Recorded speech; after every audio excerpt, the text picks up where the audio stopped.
আসসালামু আলাইকুম রহমতুল্লাহ। আমি আব্দুল মুকিত বলছি দুবাই থেকে। আমি আমার এক ছোট ভাই দাওয়াত করেছিল, আজমান থাকে সে, তার বাসা দেখতে গিয়েছিলাম। ওই বাসা আপনাদেরকে আমি দেখাচ্ছি।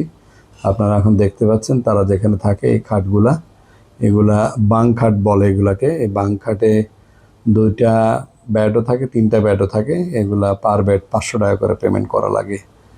আর তারপর আপনি দেখতে পাচ্ছেন টয়লেট।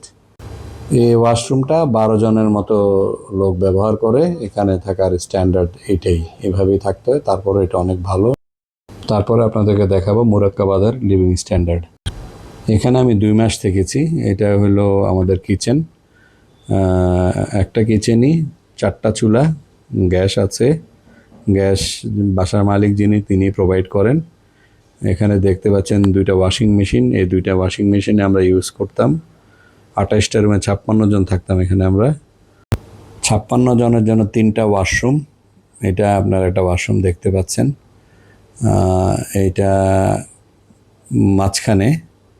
তারপরে আরেকটা ওয়াশরুম আপনাদেরকে দেখাবো, এইটা শুরুতেই ছিল। এখন দেখাবো রুম, যেটার নাম আমি দিয়েছি 4 ফিট বাই 8 ফিটের দুবাই। ছোট্ট একটা ম্যাট আপনারা দেখতে পেরেছেন। পাশে ছোট্ট কিছু খোপ খোপ দেখবেন, যেটার মধ্যে কাপড় রাখা যায়। পাশেই দেখেন একটা সিঁড়ি আছে, এই সিঁড়ি দিয়ে উপরে উঠে আরেকজন থাকতে পারে। এখন আমি আপনাদেরকে দেখাবো আবুধাবির ক্যাম্পের লিভিং স্ট্যান্ডার্ড। এখানে দেখতে পাচ্ছেন কিচেন, 3-4টা চুলা আছে। এগুলোতে সবাই রান্নাবান্না করতে হবে। এখানে অলমোস্ট 30 জন মানুষের মতো থাকে, যেহেতু এটা ক্যাম্প। পাশে দেখেন লম্বা লাইন ধোয়াধাই করার জন্য। এই লম্বা লাইনেই সবাই ধোয়াধাই করে রান্নাবান্না করার জন্য। এইটা একটা ওয়াশরুম, দেখেন ওয়াশরুমের অবস্থা। এই ওয়াশরুমের জন্য লাইন ধরা লাগে, যেহেতু 30 জন থাকে একটা ওয়াশরুম, তো লাইন ধরে সিরিয়ালি ওয়াশরুম ব্যবহার করতে হয়।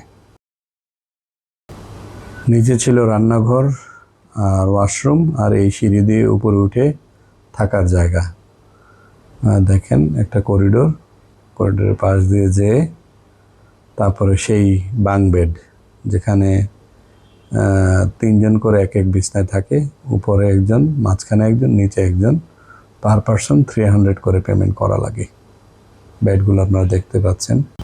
এরপরে আপনাদেরকে নামাজ পড়ার জায়গা দেখানোর জন্য নিয়ে যাচ্ছি। সামান্য একটা ওয়াল তুলে নামাজ পড়ার জন্য একটা জায়গার ব্যবস্থা করে আছে।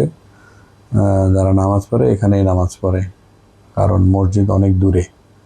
কাজের ফাঁকে ফাঁকেই ওখানে যারা থাকে প্রবাসীরা প্রত্যেকেই সময় মতো নামাজ পড়ে।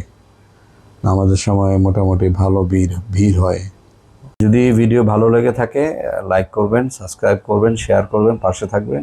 ইনশাআল্লাহ ভবিষ্যতে নতুন কোনো ব্লগ নিয়ে আবারও আপনাদের সাথে সামনে উপস্থিত হব। ভালো থাকবেন, সুস্থ থাকবেন। আসসালামু আলাইকুম রহমতুল্লাহ।